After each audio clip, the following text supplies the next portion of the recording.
Greetings. Now, in episode 3 of this playlist, we come back to the original Ray Kurzweil chart.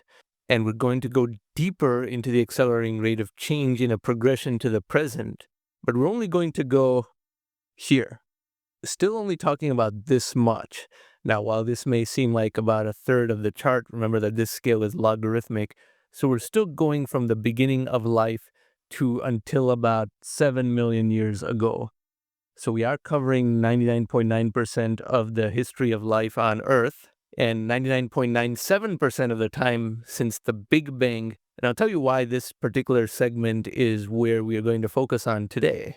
I've featured this chart on the channel before, but in summary, this is when the Earth formed. It took another 600 million years for solid evidence of life to emerge. Now, if they find evidence of life having emerged before this point, then the boundary of this era will change and go further back a little bit. But it took 600 million years for even this basic life to form.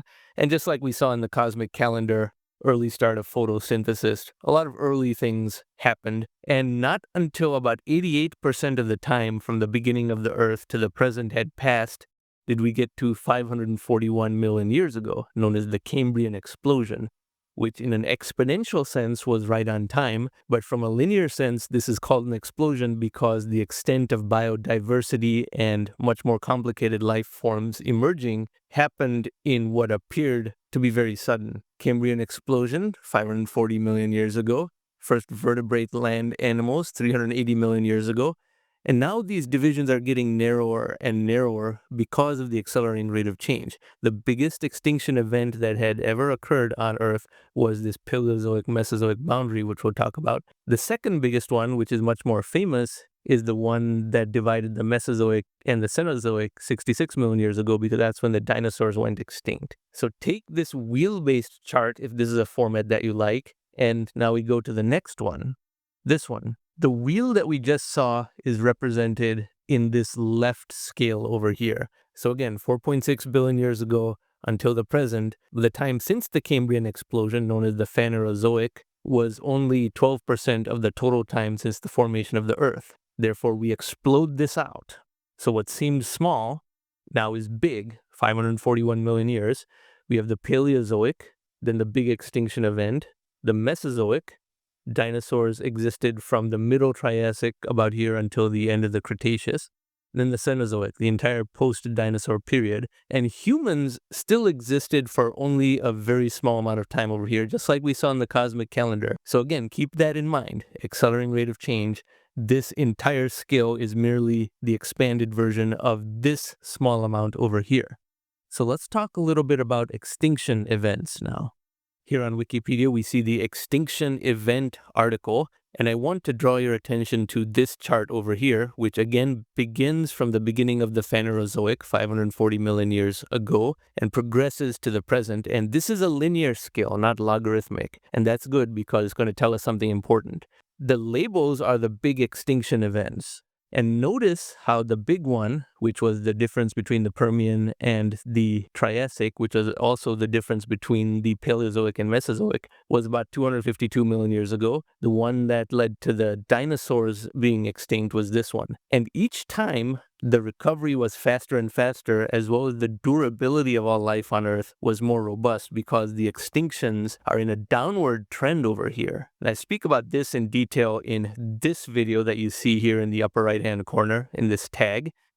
But I want everyone to see how mass extinction was much more normal before, even though these asteroids don't hit at any fixed frequency of time. So this downward trend means the recoveries are more robust. In the Permian-Triassic event, terrestrial vertebrates did not recover for about 10 million years. Life in the ocean was more elaborate, so that recovered much more quickly. But in this Cretaceous-Paleogene extinction event, there was substantial recovery and radiation of new life forms in just 200,000 years. Not a complete recovery, but nonetheless, in just 200,000 years, there was a lot of recovery, so much, much, much faster than anything that happened after this big extinction event. The Permian-Triassic extinction event may have been an asteroid, but I think more likely it was a comet because it changed the climate of the entire Earth substantially and had a much greater amount of extinction, but there's no crater. And yes, craters go away once too much time passes, but an extinction event this big would give a lot of evidence of craters. Even if it impacted in the ocean, there would be some evidence over here. So I think it was a comet because that lends itself to climate change and changing the entire atmospheric composition of the Earth, but less likelihood of a crater. And remember, this is the closest that life on Earth came, at least in the Phanerozoic, to being completely extinguished. But nonetheless, the trend line was not broken. Over here, I want to draw your attention to this little spike. This is not even considered one of the big extinction events. And since this extinction event is not labeled, we're going to go to a bigger version of this chart. So this version has no labels, and this one, which is the end of the Eocene extinction event about 34 million years ago, there were two very large asteroid impacts on the Earth at that time.